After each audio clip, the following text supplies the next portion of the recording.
My friends all have better boyfriends than you, she announced at dinner with her friends. So I paid and left forever. Now she's still single, wants me back, and her friends won't even set her up anymore. Hey viewers, before we move on to the video, please make sure to subscribe to the channel and hit the like button if you want to see more stories like this. Thanks. This happened 4 years ago, but I'm posting about it now because I think I need to process what the hell just happened. I met Michelle when I was 25 and she was 23. We both worked downtown. I was an accountant at a mid-sized firm.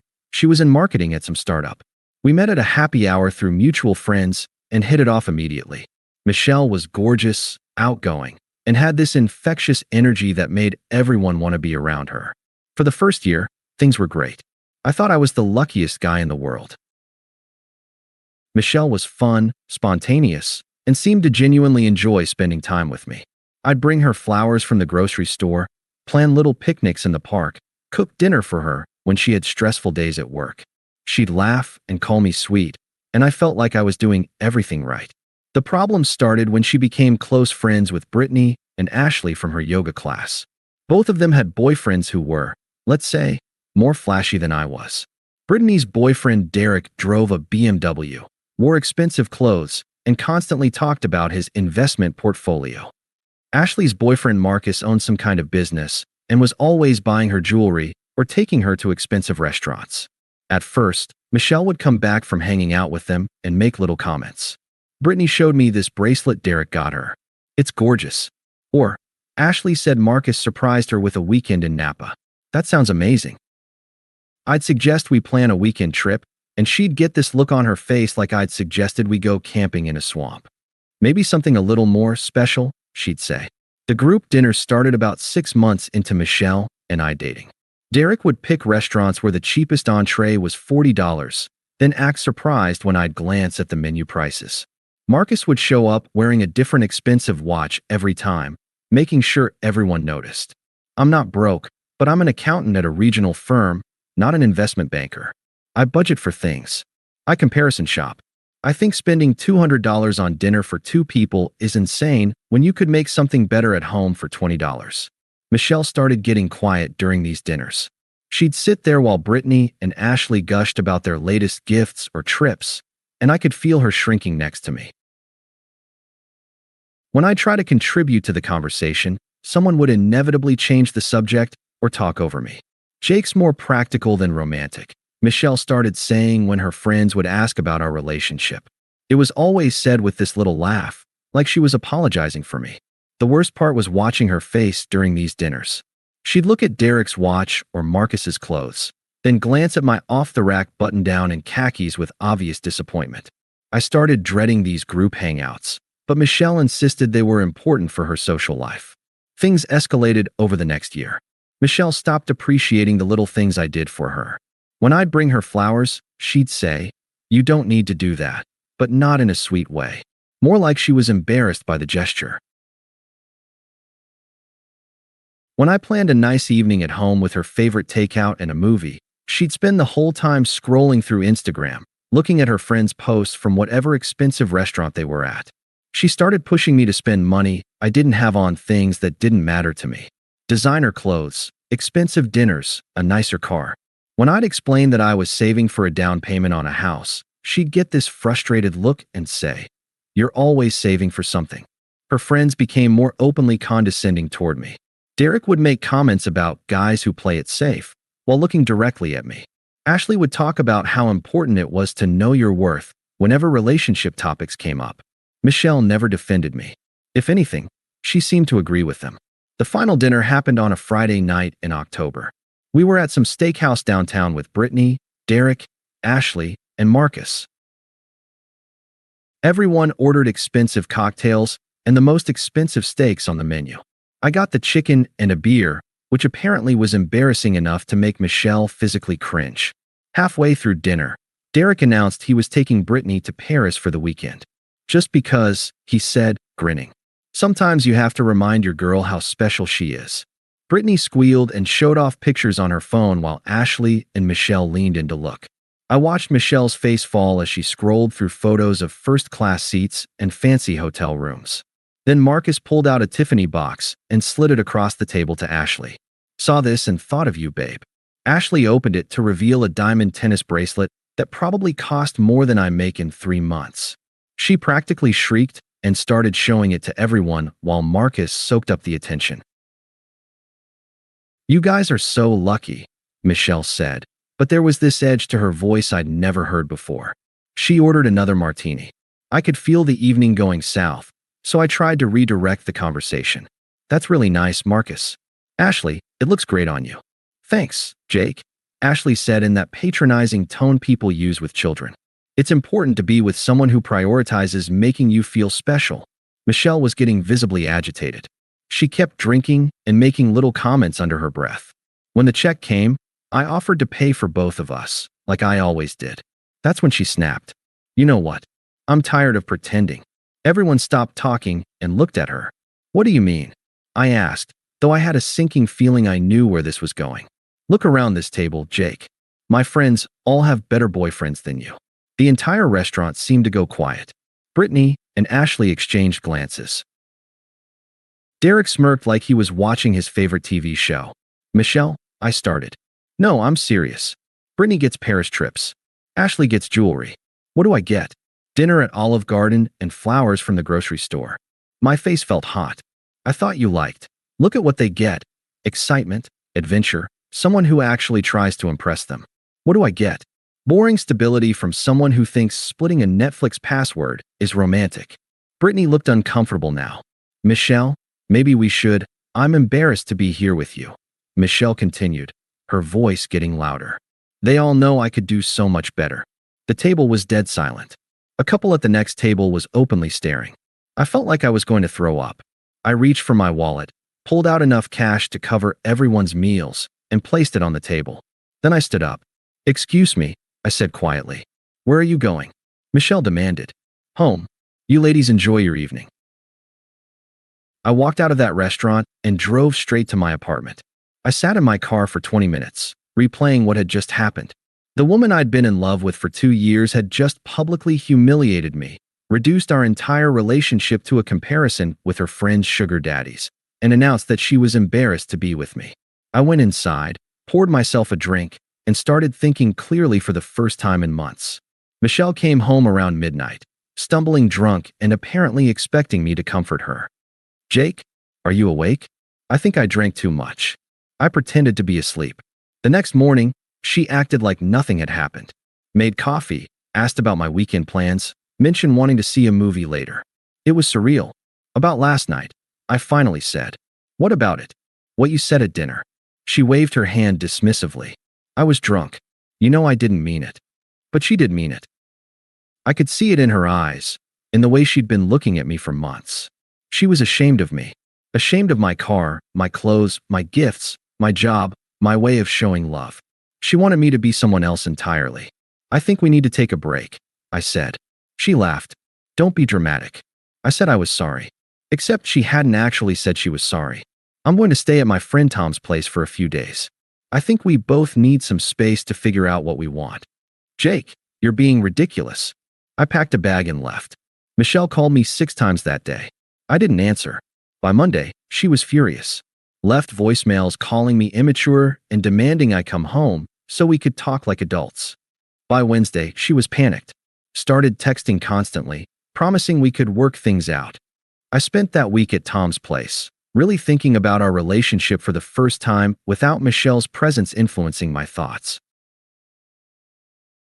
I realized that for months, maybe even a year, I'd been trying to become someone I wasn't to make her happy. I'd been apologizing for being thoughtful instead of flashy, for being stable instead of exciting, for showing love through actions instead of expensive gestures. I'd been apologizing for being myself. On Saturday, I went back to the apartment while Michelle was at brunch with her friends. I packed all my stuff and left my key on the counter. I didn't leave a note because honestly, what was there to say? She'd made her feelings about me crystal clear. I found a studio apartment across town and moved in that weekend. Changed my phone number. Blocked Michelle on all social media. Told my friends and family that we'd broken up and I didn't want to discuss it. Michelle apparently lost her mind when she realized I'd actually left. Tom told me she'd called him crying, begging for my new number. She showed up at my old job, but I'd already put in for a transfer to our other office across the city. For the first few months, she tried everything. Had Brittany and Ashley reach out to me on social media. Sent messages through mutual friends. Even had her sister call me once, talking about how heartbroken Michelle was. I didn't respond to any of it.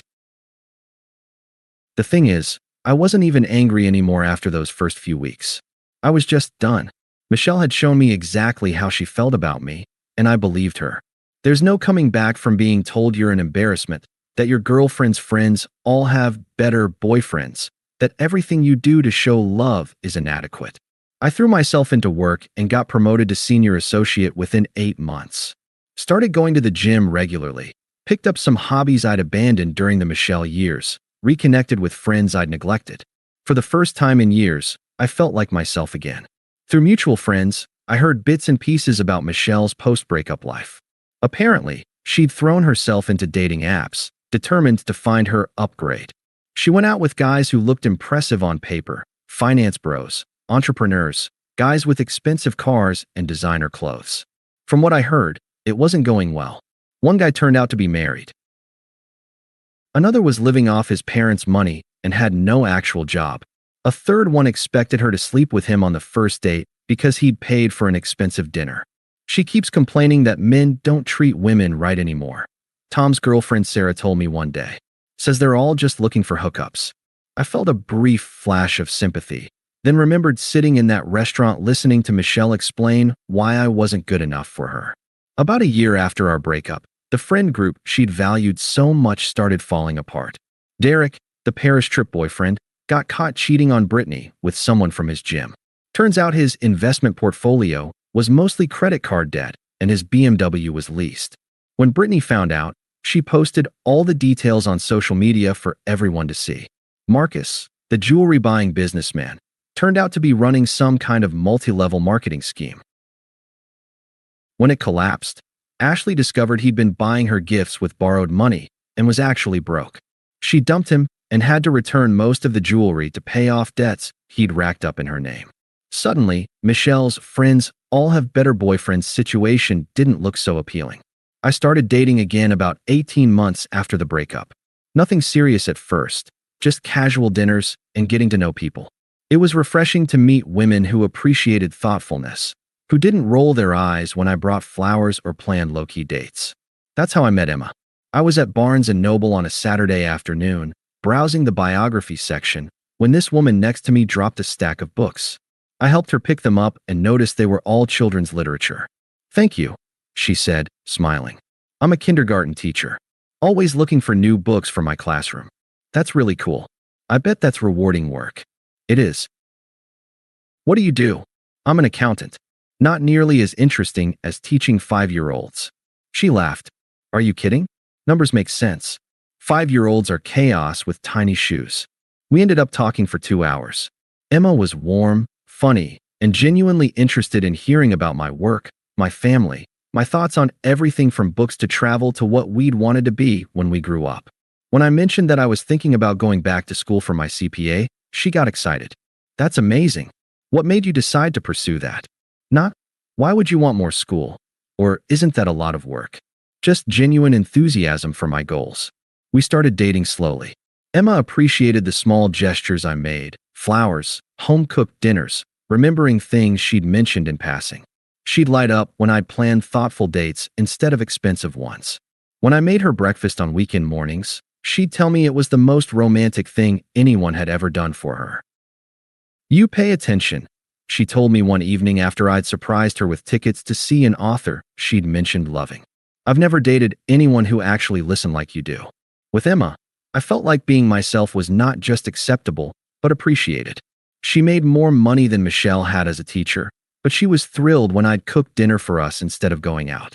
She loved our quiet evenings at home, our weekend hikes, our conversations about books and future plans. A year and a half into dating Emma, I proposed. Nothing flashy, just the two of us on the hiking trail where we'd had our first real conversation about wanting the same things in life. She said yes before I finished asking the question. Planning our engagement party was completely different from anything I'd experienced with Michelle. Emma wanted something simple and joyful, good food, people we loved, celebrating the fact that we'd found each other. No competitions, no showing off, just happiness. That's where Michelle comes into this story again. Last Saturday night, Emma and I were at our engagement party at Tom's backyard. About 50 people, nothing fancy, just friends and family celebrating with us. Emma looked beautiful in a simple blue dress, and I couldn't stop smiling watching her talk with my parents, who absolutely adored her. I was getting drinks from the cooler when I saw a familiar figure by the gate. Michelle, wearing a dress that was way too formal for a backyard party, holding a gift and looking uncertain. My stomach dropped. I hadn't seen her in almost 3 years. I walked over before she could get to the main party area. "Hi, Jake," she said quietly. "Congratulations. I heard you got engaged." "Thank you. Michelle, you can't be here." I know. I brought a gift. I wanted to congratulate you both." "How did you even know about this?" "Sarah posted something on Instagram. I saw the address." I glanced back at the party. Emma was talking with my sister, completely unaware of the drama unfolding by the gate. "I just want to say I'm happy for you," Michelle continued. "You look really happy." "I am. But you need to leave." Can I just meet her?" "Emma, just to say congratulations?" "No. Please, Jake. I know things ended badly between us, but I've changed. I've grown up a lot." I studied her face. She looked older, tired in a way that had nothing to do with physical exhaustion. Her confidence was completely gone, replaced by something that looked like desperation. "Michelle, I'm engaged to someone I love very much. This is our celebration. You being here is inappropriate." "I know, her voice cracked. "I made such a huge mistake with you." "I see that now." "Good. I'm glad you figured that out. But that doesn't change anything, doesn't it? I mean, we had something real. Before I screwed it up." I looked at her for a long moment, then back at Emma, who was now laughing at something my dad had said. "We never had anything real, Michelle. Real relationships don't involve one person being embarrassed by the other. Real love doesn't come with conditions about how much money you spend or what car you drive." But I was young and stupid. I didn't know what mattered. "You knew. You just decided I didn't matter enough." I could see tears starting in her eyes, but I felt nothing. Not anger, not satisfaction, not pity. Just a mild annoyance that she was disrupting my happy evening. "I should go," she said finally. "Yes, you should." I watched her walk back to her car and drive away. Then I went back to the party, kissed my fiancé, and continued celebrating the best thing that had ever happened to me. Emma asked me later who the woman at the gate was. "Someone from my past," I said. "Nobody important." And that was the truth. Thanks for watching. Make sure to subscribe to the channel and hit the like button. What do you think about this story? Share it in the comments.